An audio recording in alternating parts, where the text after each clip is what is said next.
Hello, and welcome to part 7 of the Hockey Basics series. I'm Mario in Black, and today we're going to talk about something that happens a ton of times every game, but it doesn't really get talked about a ton, and that's the face-off. Let's get right into it. Face-offs start basically every play. The only time they aren't is when there's a penalty shot or a shootout situation. In a normal 60-minute game, you'll probably see around 50 total face-offs. This number can go up or down depending on the number of instances play stops during a game. Sometimes there'll be very long flows of play with no stops. Sometimes there'll be stops every 20 seconds. Faceoffs have to be taken on one of the 9 faceoff dots on the ice. There's other leagues where faceoffs can be taken just about anywhere on the ice when the puck goes out of play, but that does not exist in the PWHL. All draws are on one of the 9 dots, and I'll showcase those here in a slide coming up. Faceoff locations are based on what caused the stop and play. I'll have a bunch of slides here talking about the different common stoppages and where the face-offs end up after each of those stoppages. Every face-off with one exception is done by the linesperson. The only exception is at the start of each period when the referee is the one who drops the puck. Alright, here's the rink diagram. So coming up is all the face-off dots. They're numbered 1 to 9, going from left to right. You can see there's 4 on the left half of the red line and 4 on the right half of the red line. They're symmetrical, mirrored. And there's also one that's blue in this rink diagram right at the middle of the ice at center ice, also called the center dot. Alright, as you can see on the top and the bottom, Team A is attacking from left to right and Team B is attacking from right to left. And we're going to look at this from Team A's perspective throughout these examples. Although for this first example, it's the start of the period, and after any goal, doesn't matter if it's Team A or B in the circumstance, this one's pretty easy. Whenever the game starts or a period starts or any goal is scored, the puck is dropped at center ice on the center dot.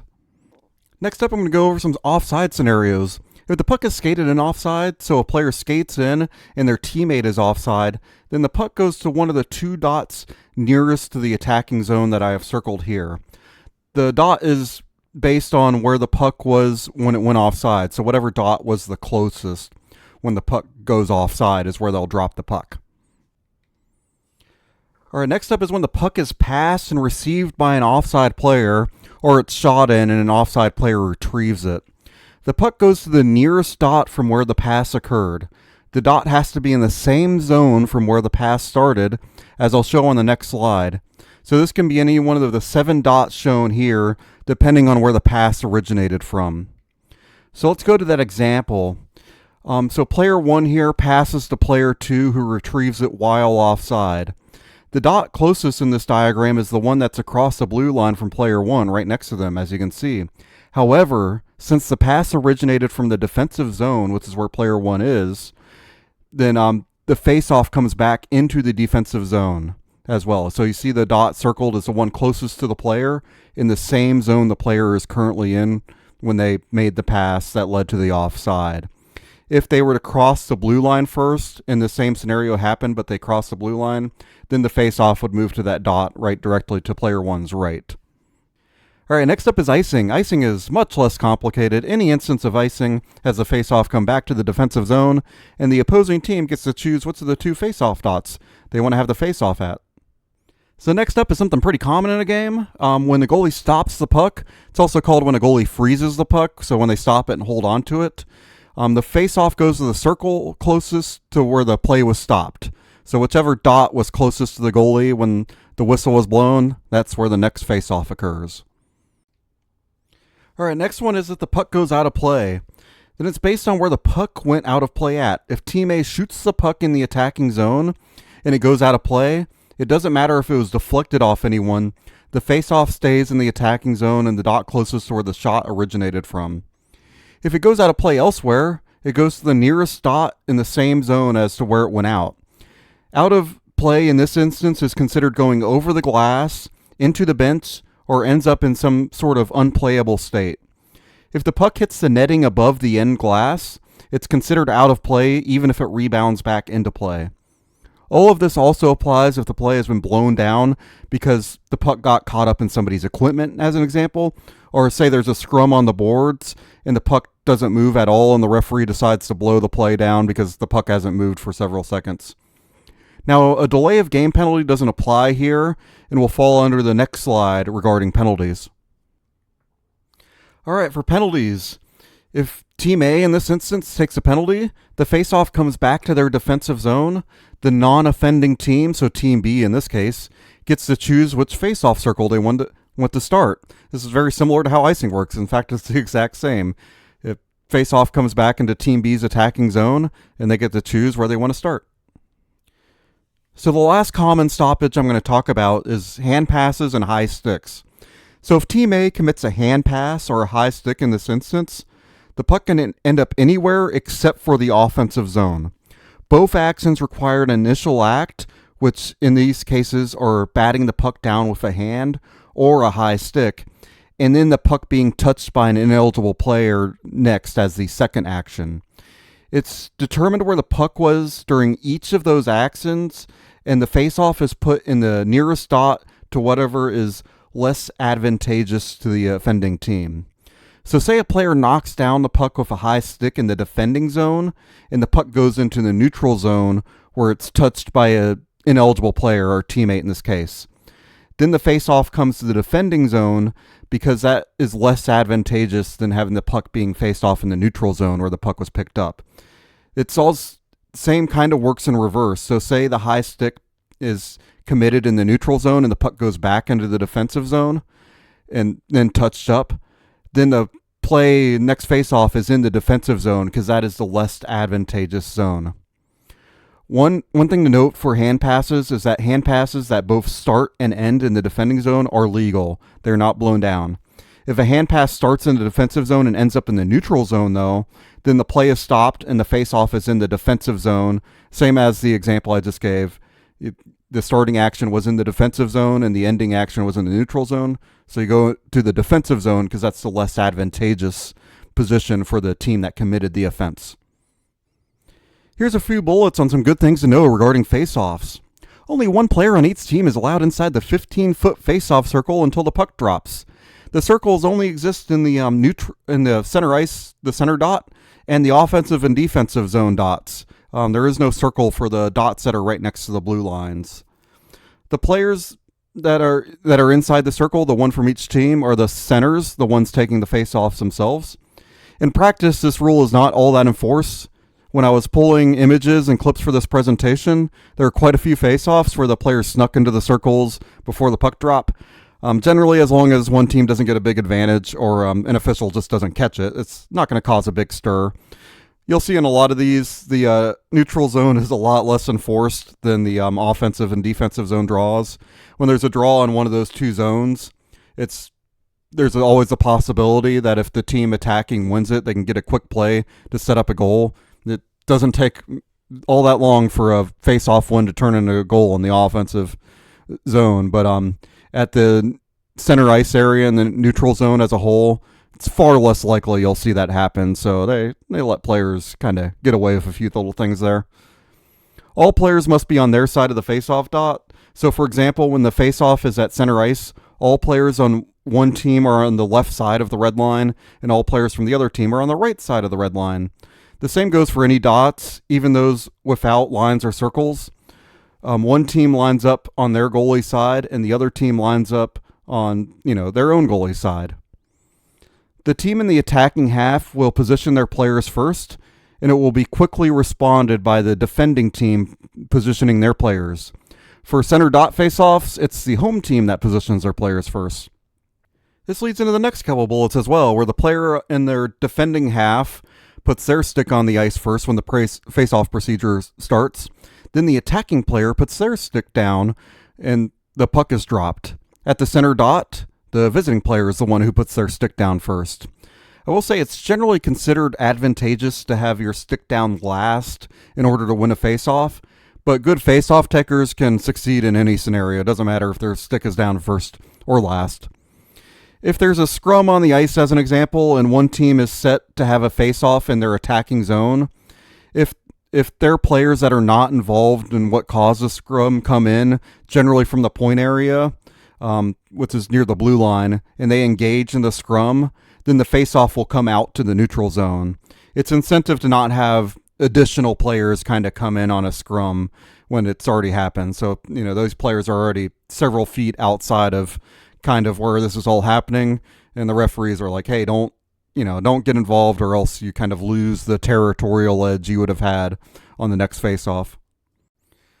All right, here's an image. It's Montreal is in the white and the cream color, and Vancouver is in the blue. It's from the start of the game. If you look very closely, you can see the purple armband signifying the referee's the one dropping it. You can see the two centers are lined up and ready to engage in the face-off with the referee about to drop the puck. The two players at the bottom are creeping into the circle a little bit, but there's no real edge gained here, so they let them play on. It's also unlikely a team will gain a huge edge on an opening face-off of a game.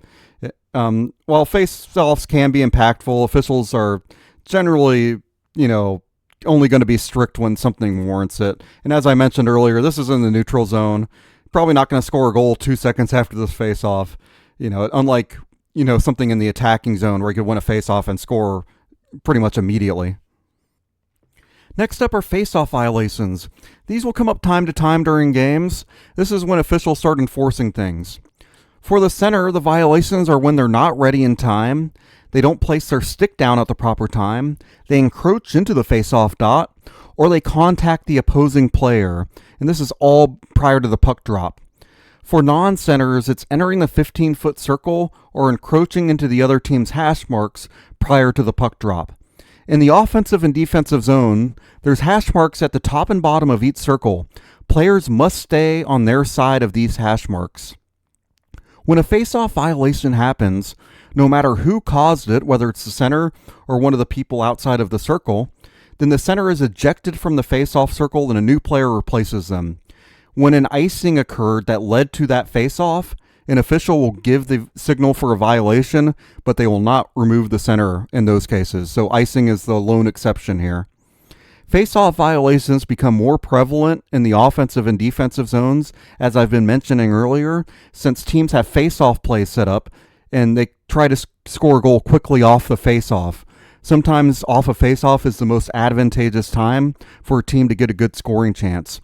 Given how important these face-offs are, officials are generally more strict with these, although players can and will try to get away with every little edge that they can get, no matter where they are on the ice.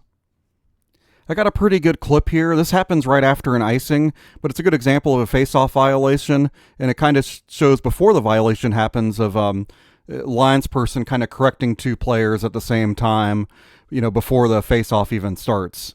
So Vancouver's in the blue here, Montreal's in the cream color jerseys. You can see at the start of this image that the two players at the top near the boards are already inside the circle. When I play this clip, you'll see the linesperson turn around and correct those two players. They don't give a violation for that because, it's the two players doing the same thing. It's easier just to correct them than to go about doing the whole violation process. So after correcting the players, you'll see the Vancouver player in blue will get a quick head start before the puck drops, and since they encroach onto the dot, the linesperson in this case will raise their arm to signal the violation. So let me play the clip. You'll see the linesperson turn around, correct the two players, hey, get outside the circle. Then they try to drop the puck, but the player in blue goes a little too early, and the linesperson will raise the arm to signify that this team has committed the violation. So it's Vancouver in this case. Had this not been right after an icing, the person taking the face-off for Vancouver would have been replaced with another player. So let me place it again. So correcting the players encroaching, and then Vancouver a little quick on the draw there, so they get a violation. Then the puck drops as normal, and there's no further issues. Face-off violations are important and I'll lead into the next slide where there's face-off penalties. So you may have been thinking, what happens if a team keeps committing these face-off violations? Well, if a team does it twice in the same face-off sequence, then they're assessed a penalty for delaying the game. This is very, very, very rarely called. I'm not sure it's ever happened in the PWHL. When a team commits one violation, usually they're not as aggressive on the draw, so they commit a penalty. The linesperson is also generally a bit more lenient and quicker on the draw to make sure the play gets resumed. I've been watching hockey for quite a while, and I've seen this called once ever in any league, and it was an incredibly egregious play for it to be called. There is another penalty associated with face-offs, one I have seen in the PWHL before, and that I actually have a clip of on the next slide. A player cannot use their glove to handle the puck on a face-off until it's considered complete. A complete face-off is one that's clearly won, or one where a third player comes in and touches the puck. So it's a player that's not one of the two centers taking the draw. Once the face-off is considered complete, then any glove touching scenario afterwards goes to the hand pass rules. These are rare, but they can happen if a player falls over on a contested face-off where the puck is still near the dot. Sometimes instinct will take over and the player will move the puck with their glove.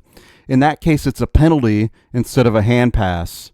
So, before that face-off is considered complete, if a player touches the puck with their glove, then they're committing a penalty.